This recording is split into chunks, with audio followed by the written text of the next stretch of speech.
The night Lena Hart was told she owned an island, the temperature on the Beaufort waterfront had dropped to 38 degrees, the wind was slicing in off the Atlantic, and her son was asleep on a plastic chair with his cheek pressed against her coat because they no longer had a place to go. The probate office had already closed. The receptionist had shut off half the lights. The hallway smelled like damp paper, floor polish, and rain dragged in on cheap shoes. Lena sat there with one grocery bag, a backpack, and $14.62 folded inside an empty cough drop tin. Her son, Noah, was 9 years old, too thin for his age, and sleeping the way tired children sleep when they've learned not to ask too many questions. Across the hall, her Uncle Vernon was still laughing. "An island," he said for the third time, loud enough for the entire corridor to hear. That old man left the homeless girl an island. The lawyer had used more formal language than that. Gray Glass Island. 7.4 acres. One derelict cottage. One ruined dock. Accrued county taxes. Appurtenant riparian rights. A brass key sealed in an envelope. A handwritten note from her grandfather in ink that had faded to brown. For the child who still watches the tide. That was all. No bank account. No trust fund. No apology from the family who had stopped visiting him years ago. Just an island everyone in the room called worthless. But when the lawyer slid that key across the table, Vernon's face had changed for half a second. Not amusement. Not pity. Recognition. Lena had seen it, even through the fog of hunger and exhaustion and the humiliating heat rising in her face while her aunt murmured, "Cruel thing to do to a woman with a child." A worthless island. A rusted key. And a look on the wrong man's face that said something about this did not add up. She didn't know it yet. But that tiny flicker would be the difference between staying broken and learning that some things people call ruined are only buried. Outside, the rain struck the courthouse steps in silver needles. Noah stirred, coughed once, and whispered, "Mom? I'm here. Are we going to the shelter?" She looked through the glass doors at the black river beyond the streetlights and felt the weight of the envelope in her pocket. The shelter had given them 30 nights. They had used 29.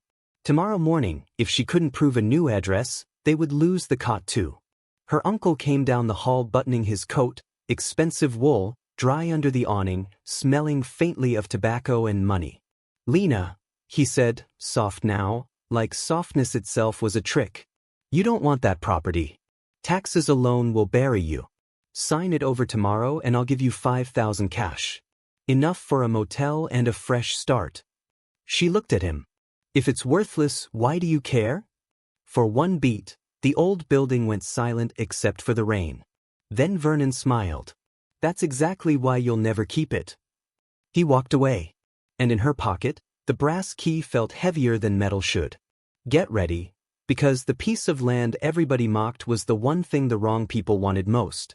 If you've ever felt betrayed when you were already struggling, if you've ever been treated like your pain made you easy to erase, if you've ever been forced to start over with nothing but a child looking up at you, then stay with the story, because sometimes the world throws people away too early, and sometimes what looks like the end is only the place where the tide turns. 2 years earlier, Lena Hart still believed hard work could outlast bad luck. She lived in a rented duplex on Trad Street Extension, a narrow beige place with a crooked mailbox, mildew in the bathroom corners, and a monthly rent of $925 that felt high but survivable. She worked breakfast shifts at the Harbor House Diner 6 days a week and cleaned 3 vacation rentals on Thursdays for extra cash. She knew how to stretch ground beef across 2 dinners, how to turn stale bread into garlic toast, how to smile at rude men in golf shirts because tips still paid the light bill. Her husband, Caleb, had once been the kind of man who made promises with both hands.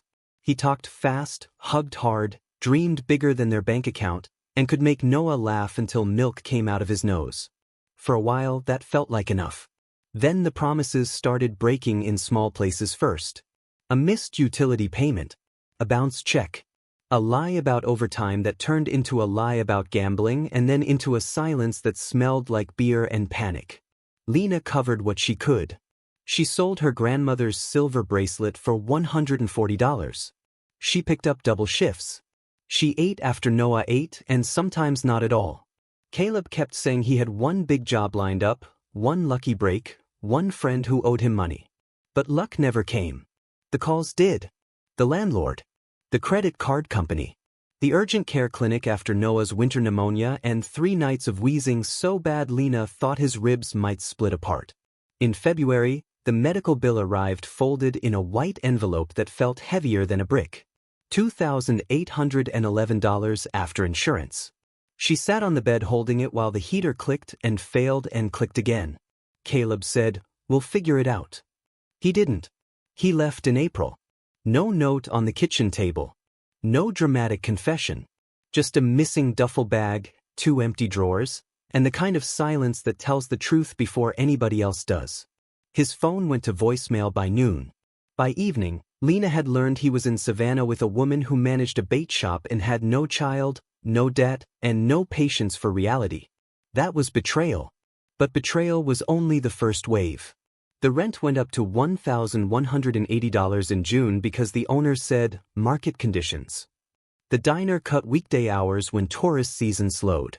Noah outgrew his shoes. The car needed a transmission she could not afford. Then it was towed from the grocery lot after she was 6 days late on insurance. Every piece of stability left one at a time, like boards coming loose in a storm.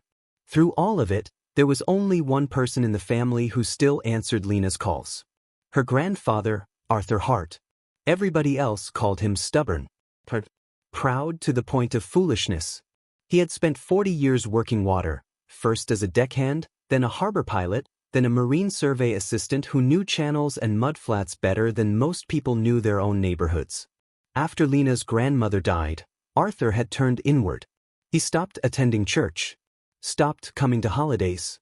Kept to himself in the old White House near Battery Creek with a wall of tide charts, a cabinet full of tools, and a coffee mug always stained dark at the bottom. The family said he was impossible. Lena knew something else. When she was 11 and her mother forgot to pick her up from school, Arthur came instead, smelling of salt and diesel and cedar shavings. When she was 15 and crying because girls with smoother hair and cleaner shoes had laughed at her thrift store dress, Arthur bought her a hot dog from a roadside stand and said, "Don't measure your life with the wrong ruler." When she was 21 and holding newborn Noah in a hospital room that smelled like bleach and fear, Arthur stood in the corner with tears in his eyes and whispered, "Now there's a reason to keep going." He did not say much. But what he said stayed. He also said something else, years before the will, years before the island became the last thing standing between ruin and a future. What the tide takes, it sometimes returns. At the time, Lena thought he was talking about grief. Maybe he was. Maybe he wasn't.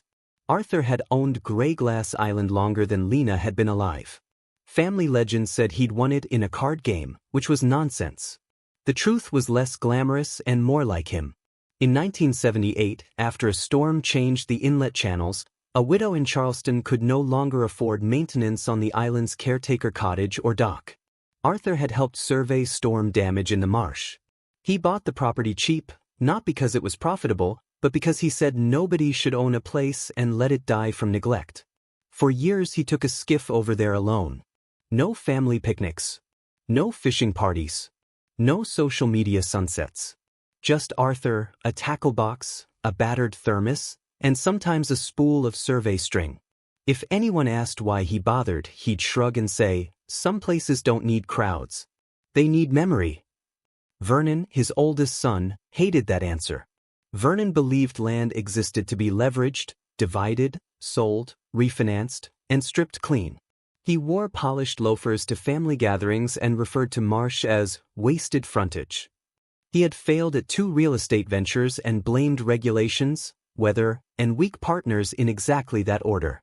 When Lena's mother died, Vernon promised to look out for her. What he meant was he'd call twice a year, ask if she needed anything, and then remind her how much he'd done already. When Arthur's health started slipping, Vernon suddenly became interested again. He brought forms. He brought opinions. He brought men in pressed shirts who stood in Arthur's yard pointing at lines on plats and talking about access, marina potential, mitigation credits, and future value once the county updates the flood maps. Arthur put them all off the property. Only Lena kept coming with groceries, prescriptions, clean towels, and time. She would stop after work with Noah asleep in the back seat, carry in canned soup, refill Arthur's pill organizer, and open windows when the house smelled too closed in. She paid his electric bill twice without telling him because the notices were read and folded under a magnet on the fridge. When arthritis made his hands shake, she trimmed his hedges and changed a leaking kitchen faucet while he sat at the table pretending not to watch. He never thanked her in long speeches. He would just slide a plate across the table, fried mullet or tomato sandwiches, and say, "Eat before you get stupid." Noah loved him instantly. Arthur taught him how to read weather from cloud edges, how to tell mud crabs from fiddlers, how to stand still enough to watch egrets hunt. He would tap maps with one thick finger and ask, "Where's north?" Noah always knew. And once, on a wet afternoon in September, when thunder was walking far off over the water, Arthur had pulled a brass key from his pocket, shown it to Noah for one strange second, then tucked it away again. "What's that for?" Noah asked. Arthur's mouth tightened in the way it always did when a memory passed through him. "For the right day," he said. Lena laughed. "You sound like a pirate." Arthur did not laugh back. "Pirates took things," he said. "I'm trying to keep something." That should have sounded dramatic. In his voice, it sounded tired. Lena never asked again. Then the hospital came. A minor stroke first. Another fall. A chest infection. The old White House became too much, and Arthur hated every hour of the assisted living center where the hallways were always overcooled and the television in the common room never shut up. Vernon came twice in 6 months, each visit with paperwork. Lena came every Tuesday and Friday, even when it meant taking the bus because the car was gone, even when she was so tired her knees ached on the walk back. The last clear conversation she had with Arthur happened 3 weeks before he died. He was thinner. The skin on his hands looked almost translucent. Rain tapped the window. Noah was coloring at the foot of the bed. Arthur watched him for a long time and then said, "They'll tell you certain things are useless." Lena smiled gently. "You mean men?" One corner of his mouth moved. "I mean whatever they can't control." He looked back at Noah. "Remember this, both of you. People bury seeds every day and call it throwing things away." Lena frowned. "Granddad, what are you talking about?" But a coughing spell took him then, and when it passed, he closed his eyes like the effort of staying in the world had become expensive. She didn't know it yet, but those words would return to her on the worst night of her life like a lantern in the dark. Arthur died at 4:12 a.m. on a Tuesday. The nurse called while Lena was stripping beds at a rental condo with ocean-themed wallpaper peeling at the corners. She sat on the closed toilet lid and cried with a towel in her hands. Not loudly. Not dramatically. Just the quiet crying of someone who understands that one more good thing has left and the day still expects them to keep moving. The funeral was small because Arthur had made it very clear he did not want fuss. Saltmarsh Church. 12 people. Weak coffee in the fellowship hall. Vernon cried harder than Lena believed and kept glancing around to see who noticed. 3 days later came the will reading. Lena almost didn't go. She had $2 and some change in gas money, and the borrowed ride from a diner coworker had a cracked windshield and no heat. But the shelter intake worker had told her any possible inheritance matters for housing assistance, so she went in her cleanest sweater and prayed Noah would stay quiet. The conference room had fake fern plants in the corners and a polished table with scratches hidden under lemon oil. Vernon sat at the head like he owned the place already. Beside him was his son Kyle, who wore mirrored sunglasses indoors and smelled like expensive cologne and impatience. Aunt Bonnie dabbed at her eyes with tissues and said, before the lawyer even opened the file, "I just hope Arthur did right by family." The lawyer, Ms. Delaney, was a silver-haired woman with narrow glasses and the calm of someone who had watched greed embarrass itself many times before. She began reading. Arthur's fishing tackle went to an old deckhand friend. His tools to a church repair ministry. A small donation to the county library. The mainland house, subject to outstanding debts and liens, to Vernon. Vernon sat back, satisfied. Then Ms. Delaney turned the page. To my granddaughter Lena Hart, and to my great-grandson Noah Hart, jointly, I leave Grey Glass Island, including the cottage, dock remains, and all appurtenant riparian and literal rights attached thereto, with all private papers and effects stored thereon. The room went still. Kyle was the first one to laugh. Aunt Bonnie actually blinked in confusion. The island? That wreck? Ms. Delaney continued. Included with this devise is a sealed envelope to be given upon acceptance. She slid the envelope across the table. Lena did not reach for it right away. She could feel every eye on her, measuring, judging, deciding this was either a cruel joke or a fitting one. Homeless woman gets useless land. Family problem solved. Then Vernon spoke too fast. There must be some mistake. The island has negative value. Taxes, insurance, storm exposure. Arthur revised his will 8 months ago, Ms. Delaney said evenly. He was competent. It was witnessed and notarized. There is no mistake. How much are the taxes? Lena asked quietly. Ms. Delaney checked the document. $6,184.73, including penalties. The number hit like cold water. She had $14.62. Bonnie made a small pitying sound that somehow felt worse than Vernon's laugh. Kyle muttered, "Congratulations on your swamp." But it was Vernon's face Lena watched. For just 1 second before he covered it, there was anger there. Sharp, hot, unguarded anger. Not because Arthur had been unfair. Because Arthur had done something Vernon didn't expect. That was the moment Lena finally took the envelope. Inside was the key and the note. For the child who still watches the tide. Her hands shook. Noah, sitting beside her, whispered, "It's the same key." "What key?" Vernon snapped. Noah shrank back instantly. Lena put a hand on his shoulder. "Nothing." Ms. Delaney glanced up. "There is one more condition. Acceptance must be filed within 28 days. If Ms. Hart declines, the property may pass to residual handling. If she accepts, responsibility transfers with it." "That means she'll lose it inside a month," Kyle said. "Save us all some trouble." But then Vernon leaned forward and lowered his voice. "Lena, sign it to me. Today. I'll take over the taxes. I'll even give you something for it. 5,000. There it was again. "Too quick. Too eager." Lena said, "You just called it negative value." Vernon smiled without warmth. "I'm trying to be generous." "No," she said, and even she was surprised by how steady her voice sounded. "You're trying to buy something cheap."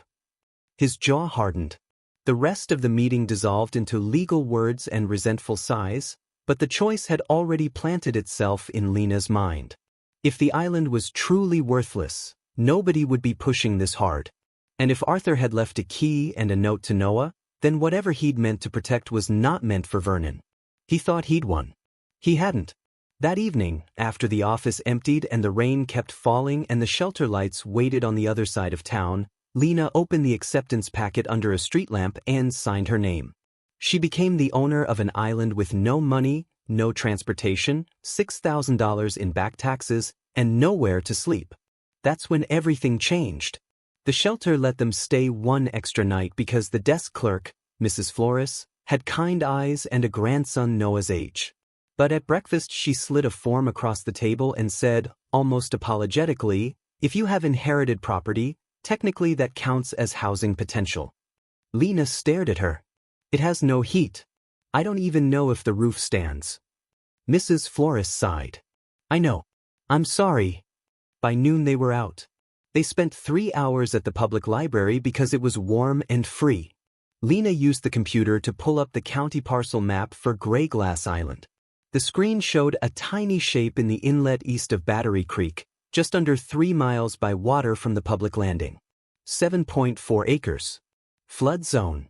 Improvements listed. Cottage, dock. Assessed value, low enough to be insulting, high enough to matter. There was a satellite image too. Dense marsh grass. 3 twisted live oaks. A narrow strip of higher ground in the center. The roof of the cottage looked patched once, years ago, then left to bleach under salt and sun. From that altitude it seemed less like property and more like something the tide had forgotten to erase. Noah leaned close to the screen. "It looks lonely." "It does. Can we go there?" The honest answer was that Lena had no boat, no fuel money, no practical reason, and every reason to walk straight back to Vernon and take whatever cash he offered. Instead she said, maybe, because she could still see his face in that conference room. Because Arthur had never been sentimental with land. Because poor people do not get many chances to trust their instincts, but the rare times they do, it can save their lives. The boat came from Tomas Rivas, who ran a repair shed behind the bait shop and had once fixed a loose wheel on Lena's stroller for free when Noah was a baby. Tomas was thick-shouldered, middle-aged, permanently sun-browned, and skeptical in a way that felt protective instead of cruel. "You want to live on gray glass?" he asked, wiping grease from his hands. "That place has no electricity." "I know." "Dock's half gone." "I know." "Water?" "I don't know." Tomas studied her face and saw, as decent people do, the line between bad planning and desperation. He looked at Noah, then back at Lena. "I got an old skiff with a two-stroke that hates cold mornings. Not pretty, but it floats. You bring it back in one piece and cover the gas when you can." Lena almost cried right there in the gravel. Instead she said, "I will." He handed her a small red gas can and shook his head. Arthur used to come by for fuel every few weeks. Same island. Same look in his eye. Like he was checking on something. "What?" Tomas shrugged. "If I knew, I'd be charging you more." The crossing took 22 minutes in gray water under a sky so low it felt nailed down. Noah sat in an orange life vest that swallowed his neck and held the envelope in both hands like it mattered. Salt spray stung Lena's cheeks. The outboard motor coughed whenever she pushed it too hard. Marsh hens lifted from the reeds. The mainland receded into a smear of pilings, church steeples, and shrimp boat masts until the only sound was the chop of the hull and the thin winter wind. Then the island rose ahead of them. Not dramatic. Not tropical. Not the kind from postcards. Gray Glass was a blunt, wind-bent patch of earth rimmed by marsh and oyster shell, with one weathered cottage perched on the highest ground and a dock that looked like an old man missing teeth. The boards on the western side had collapsed into the water. One piling leaned at an angle sharp enough to make Lena wince. The cottage itself was smaller than she expected, maybe 700 square feet, with cedar shingles gone silver and 2 windows boarded from the outside. Noah whispered, "It's like a secret."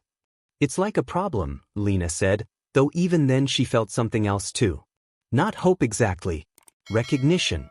As if she had stepped into a place somebody had been holding shut. The inside smelled of mildew, salt, mouse droppings, and long still air. The front room held a rusted stove, a table with one broken leg, and shelves lined with cloudy jars.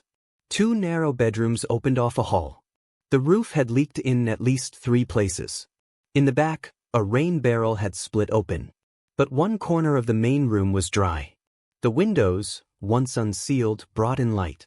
And under the grime, there were signs that Arthur had maintained more than the family knew. A recently patched section of subfloor. A newer latch on the pantry door.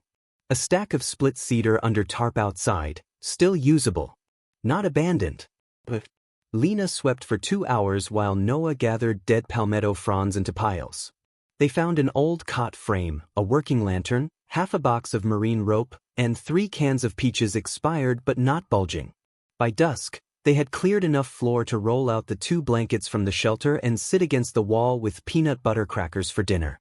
The temperature fell fast after sunset. Without power, the island turned black in layers.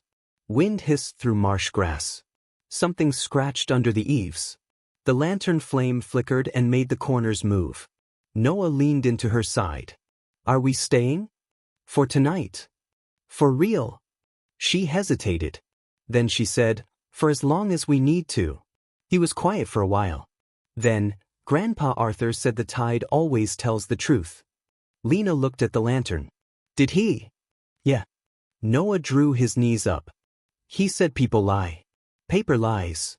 Maps can lie. But the tide tells the truth if you watch long enough." Lena closed her eyes.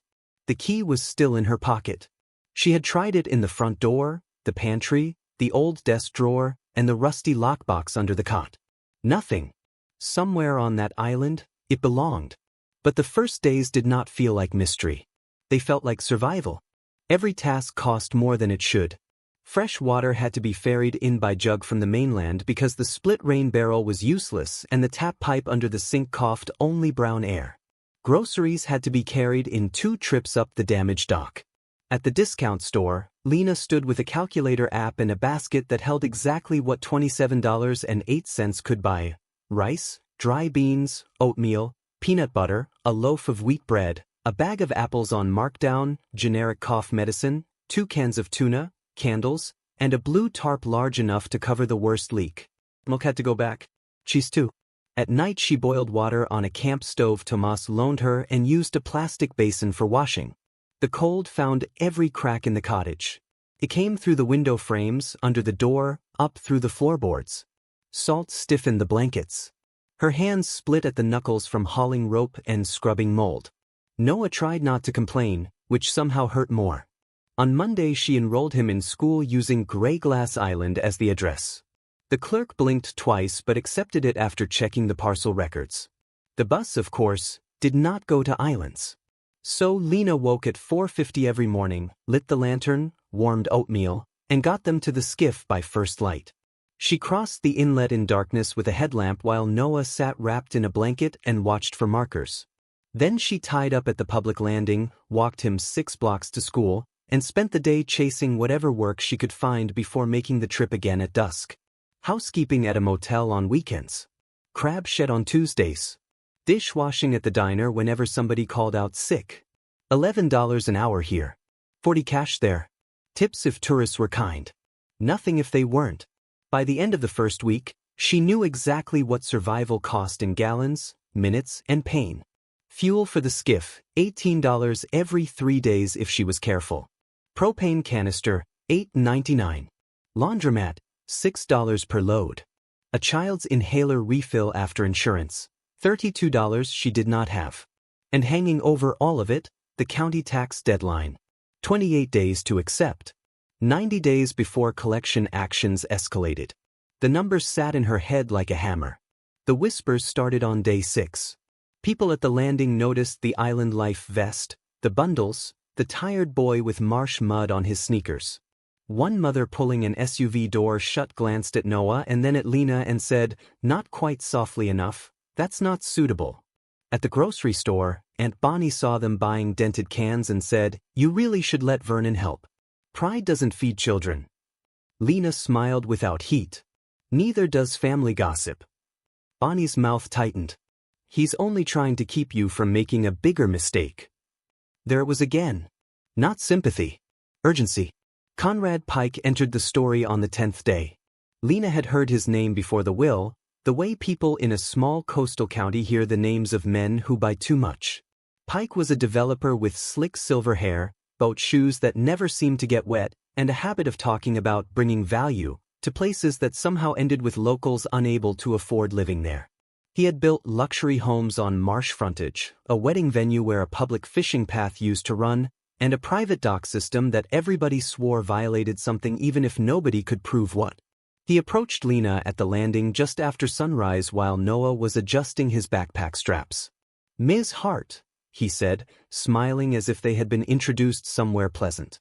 I'm sorry for your loss. Arthur and I had discussions over the years about Grey Glass. Lena kept one hand on the skiff rope. Did you? We never reached an agreement, unfortunately. I understand you inherited the property. If you'd be open to a clean sale, I can make it easy. Fast closing. Cash. Noah looked up at her.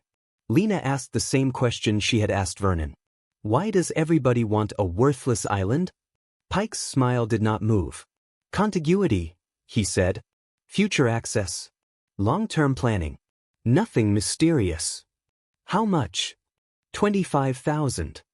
Her heart stumbled, because $25,000 was more money than she had seen in one place in years. It would pay off debts, rent a decent apartment, buy Noah a bed that wasn't damp, give her breathing room no poor parent ever fully gets. Pike saw that flicker in her eyes and stepped closer. You could stop struggling tomorrow. But then Noah said, very quietly, Mom, that's the man Grandpa Arthur yelled at. Pike's gaze dropped to the boy. Just for a moment, the polished charm thinned. Lena straightened. Then I'm definitely not selling today. Pike's expression returned to smooth professionalism, but his voice cooled by a degree. Take your time. These opportunities don't last. He left her with a business card thick as cardboard. On the back, in blue ink, he had written a number. 30,000. But he made a mistake. He offered too much, too fast, to a woman who had spent her whole adult life learning the value of things other people overlooked. Used furniture. Markdown produce. Quiet men who meant what they said. Children's drawings taped above broken tables. One rusted key. $30,000 for 7 acres of marsh and rot made no sense. Which meant the island was not what they said it was. The second week nearly broke her anyway. A front rolled through on a Thursday night with sleet in the rain and gusts over 40 miles an hour. The tarp tore loose around midnight with a crack like a gunshot. Water came down through the ceiling above the main room in cold sheets. Lena shoved the cot aside, dragged buckets under the leaks, and climbed onto a chair to nail plastic over the broken window while the lantern swung and Noah stood barefoot under a blanket, eyes huge and frightened. By morning, half the room smelled like wet wood and defeat. She still had to take him to school. Her jeans never fully dried that day. At the motel, a woman in an expensive robe complained there were streaks on her mirror and asked if these people were really all the manager could hire. Lena smiled and said, "I'll fix it." Then she went into the service closet, shut the door, and pressed both palms to the metal shelves until the shaking stopped. That evening Noah coughed all through the crossing home. By midnight he had a fever of 101.8. Lena sat beside him on the floor mattress, counting breaths, hearing the wheeze beneath the cough, and feeling every bad memory from the pneumonia winter come back at once. The island walls creaked. Rain tapped the roof. Her phone battery sat at 9% because the landing outlet she sometimes used had been occupied all afternoon. She whispered, "Please don't do this tonight." At 2:13 a.m. his breathing tightened enough to stop being maybe. She wrapped him in 2 blankets, carried him through mud to the skiff, and pushed off into black water under a sky with no moon. The motor choked twice before starting. Wind slapped spray over the bow. Every marker light looked farther away than it should. Noah's head burned against her shoulder. She kept saying, "Stay with me, baby. Stay with me." By the time they reached the mainland clinic, her hands were so numb she could barely tie the rope. Bronchitis, the doctor said. Not pneumonia yet. Steroids, rest, fluids, close watch. At the pharmacy, the total came to $46.13. Lena had 32.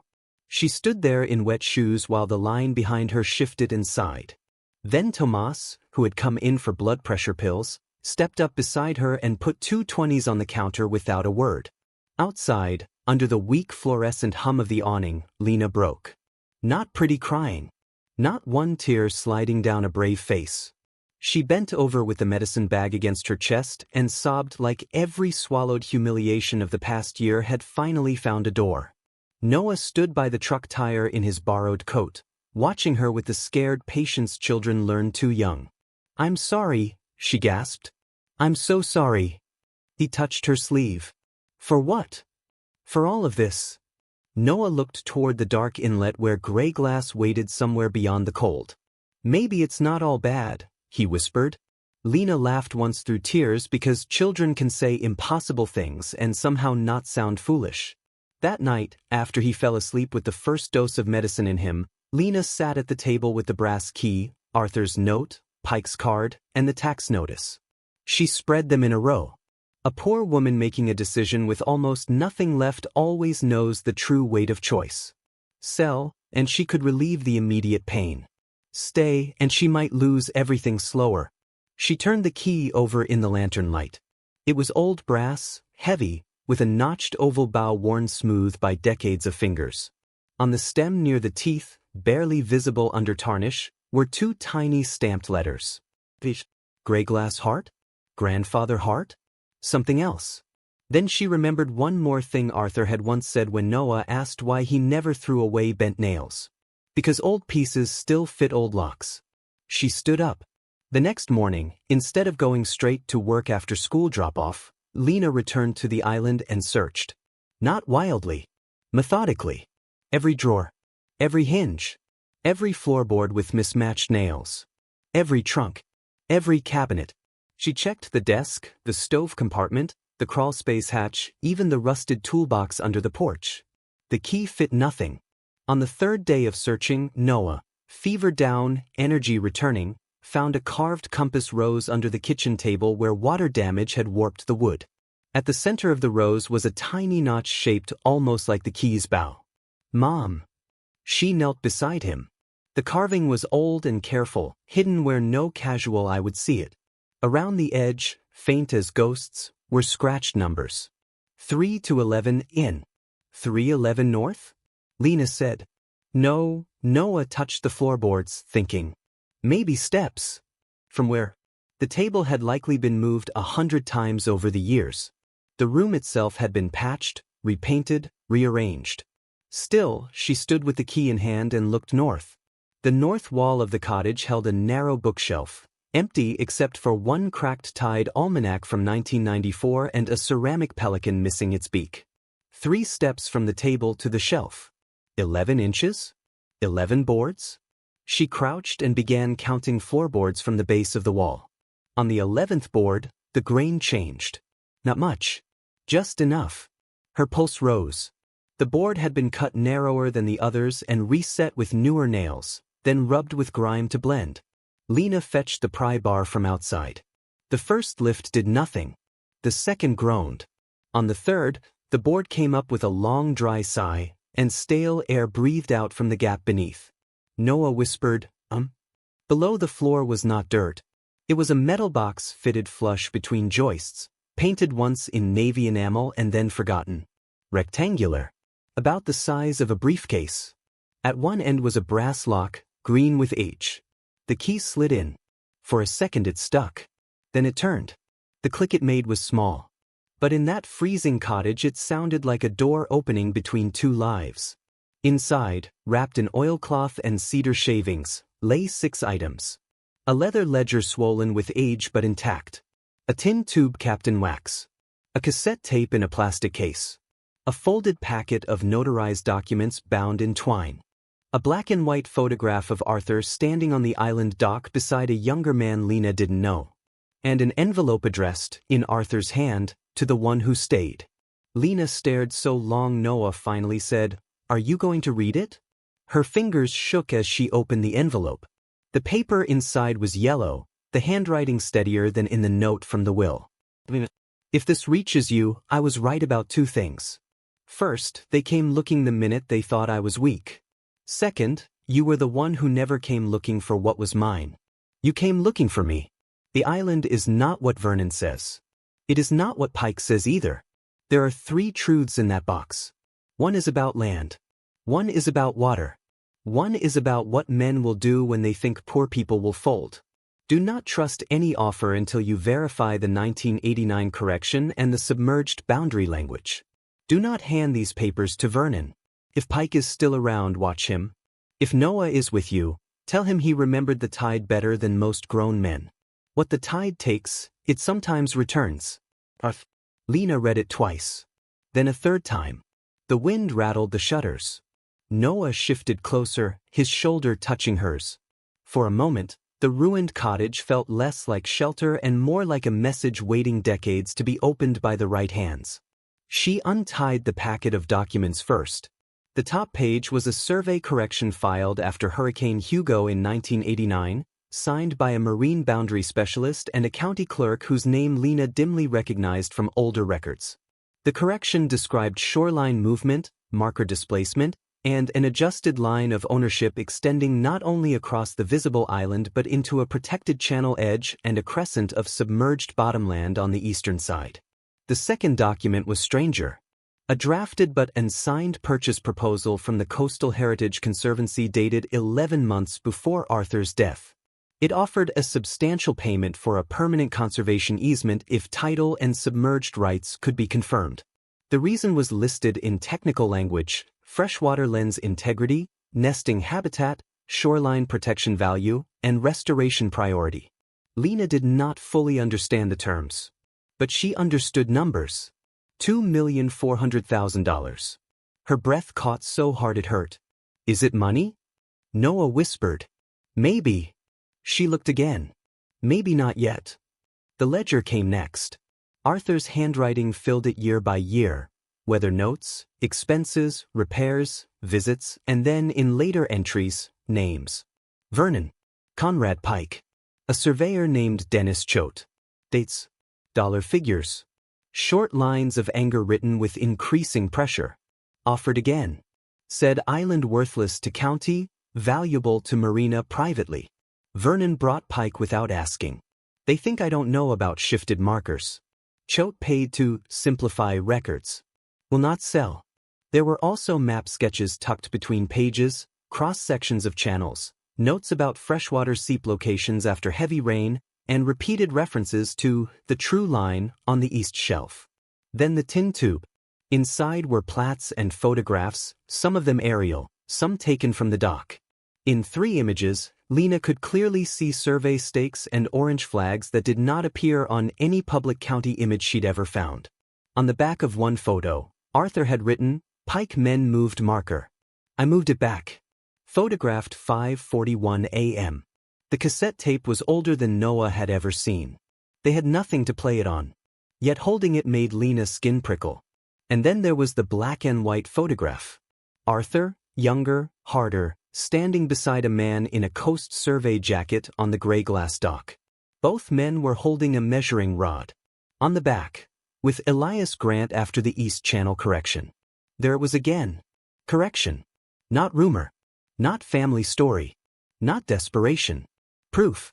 Noah was staring at the conservation proposal now. "Mom," he said slowly, "if this place was worthless, why would somebody pay that much to protect it?" Lena looked at him, at the leaking roof, at the cracked lantern chimney, at the floor they had almost frozen on. "Because," she said, and the words tasted strange in her mouth, "they lied." That should have been the answer. It wasn't. Because hidden under the survey correction, tucked into the back of the ledger, was one final page.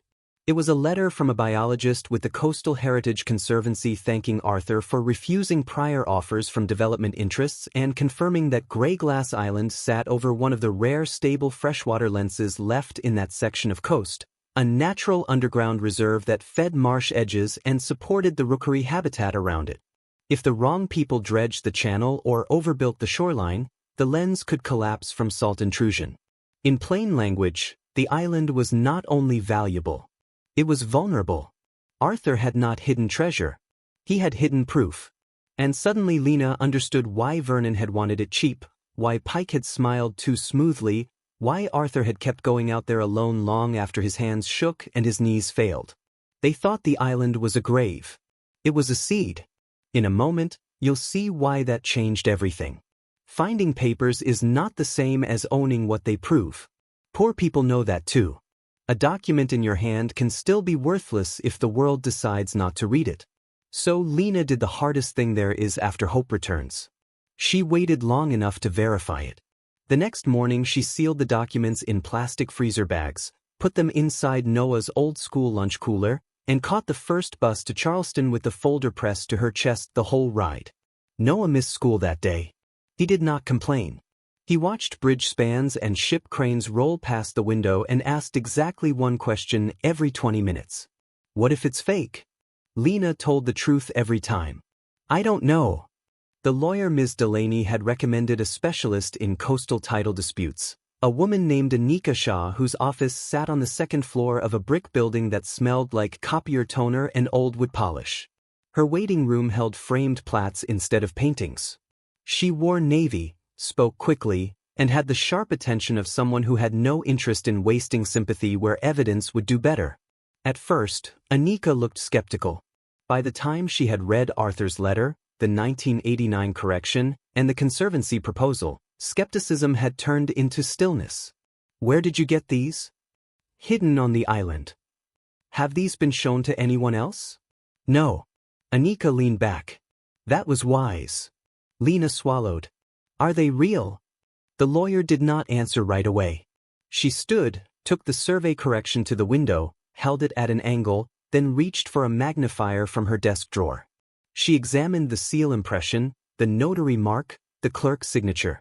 10 minutes passed. Then 20. Then 42.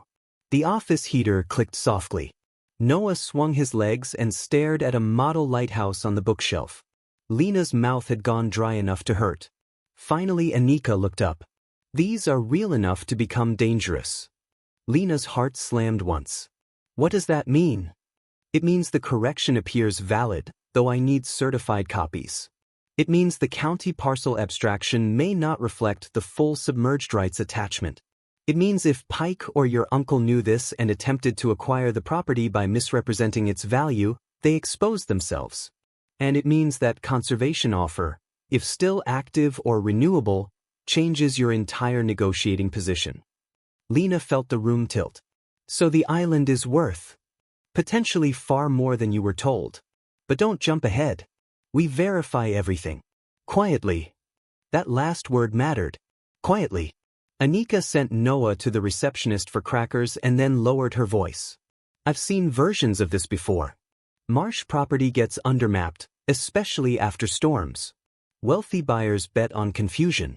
They tell struggling owners the land is uninsurable, unusable, unsellable. Then once title issues are cleaned up, they make 10 times their money. If Arthur kept this hidden, he likely didn't trust anybody around him. He didn't. Anika's gaze sharpened. Do you trust your uncle? No. But because if he senses we found something, he will move. That's when everything became a race.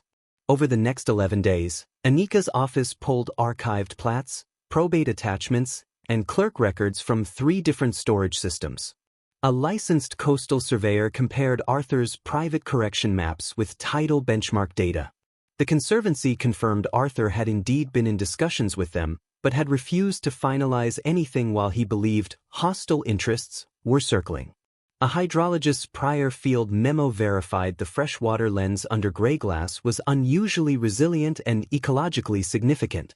And buried in an old permitting file related to one of Conrad Pike's adjacent marina expansions was an internal note questioning whether his access assumptions depended on unresolved easterly channel ownership. Unresolved. That was lawyer language for trouble. But it still might not have been enough. Anika warned Lena every day not to celebrate. The correction had to survive scrutiny. The county might resist. Pike would fight. Vernon could petition the estate again. Any missing link in chain of title could cut the whole thing in half. Lena returned to the island each night with her nerves stretched so tight she could hear her own pulse in the quiet. Noah sensed everything. One night over canned soup he asked, "If it's real, are we rich?" Lena stared into the steam. Rich enough not to be scared all the time would be nice. He thought about that, then nodded in a way no child should have needed to understand. Meanwhile, the pressure from outside sharpened. Vernon came to the landing on a Tuesday and stood too close while Lena tied the skiff. "I heard you were in Charleston," he said. "Who told you that?" "In this county?" He smiled thinly. "Everybody." Lena kept her hands moving on the rope. "Maybe I wanted a day trip." "You can stop pretending. You're drowning out there." He glanced at Noah.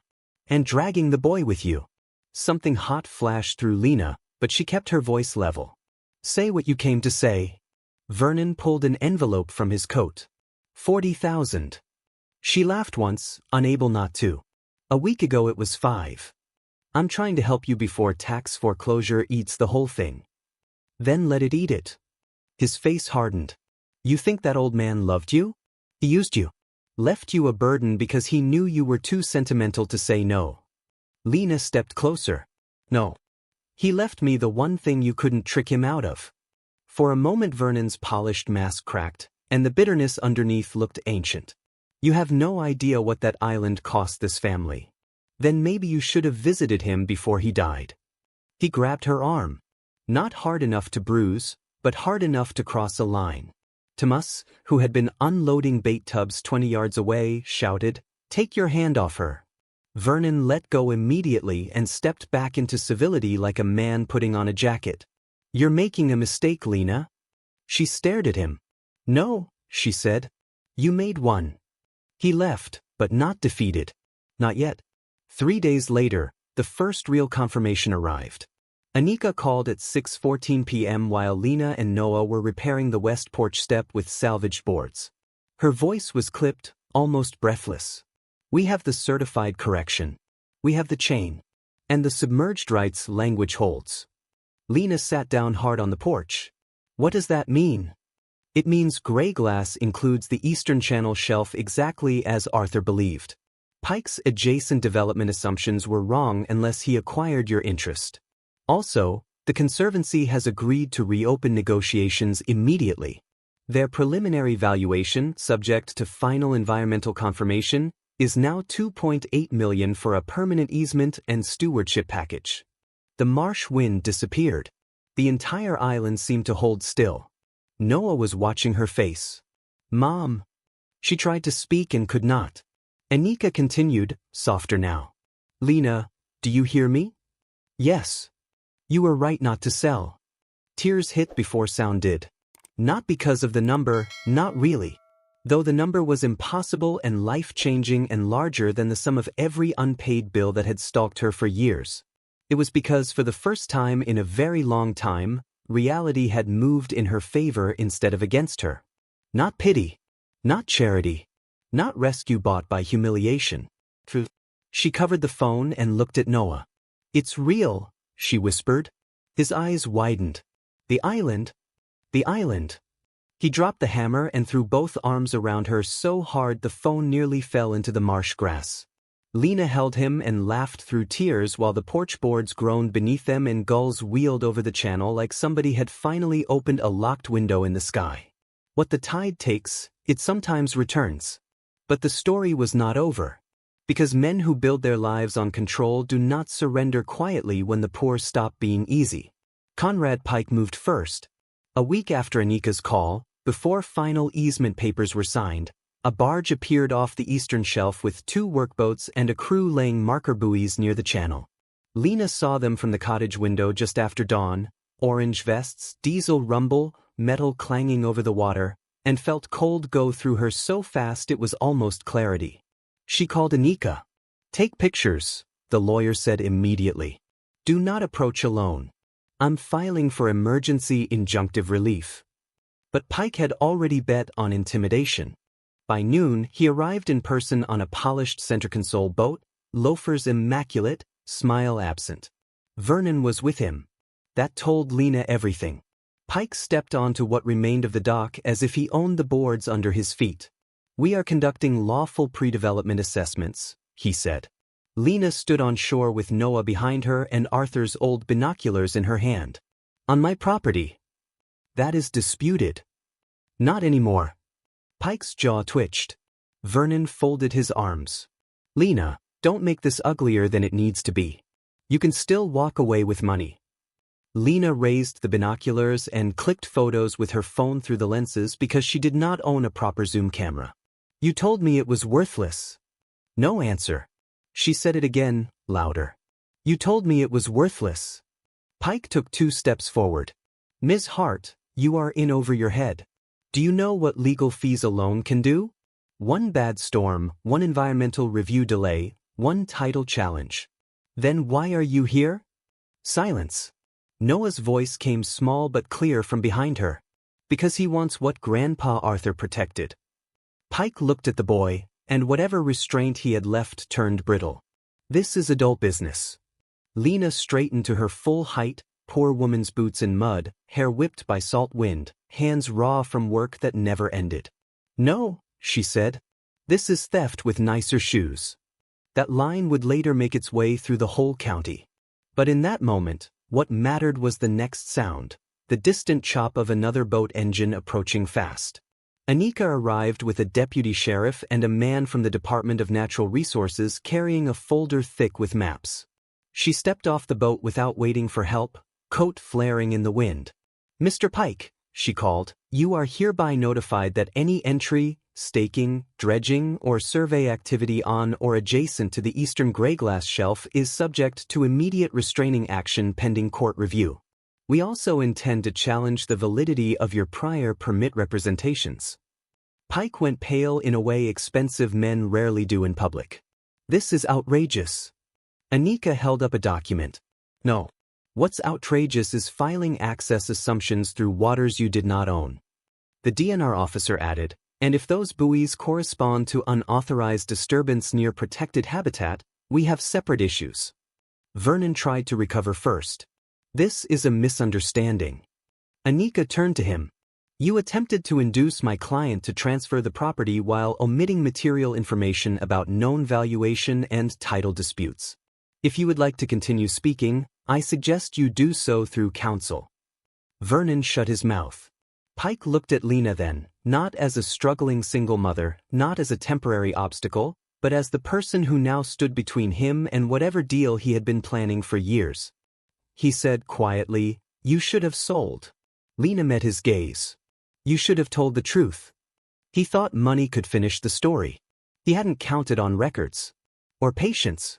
Or a poor woman who had already survived the worst kind of fear and therefore could not be bought as cheaply as he assumed.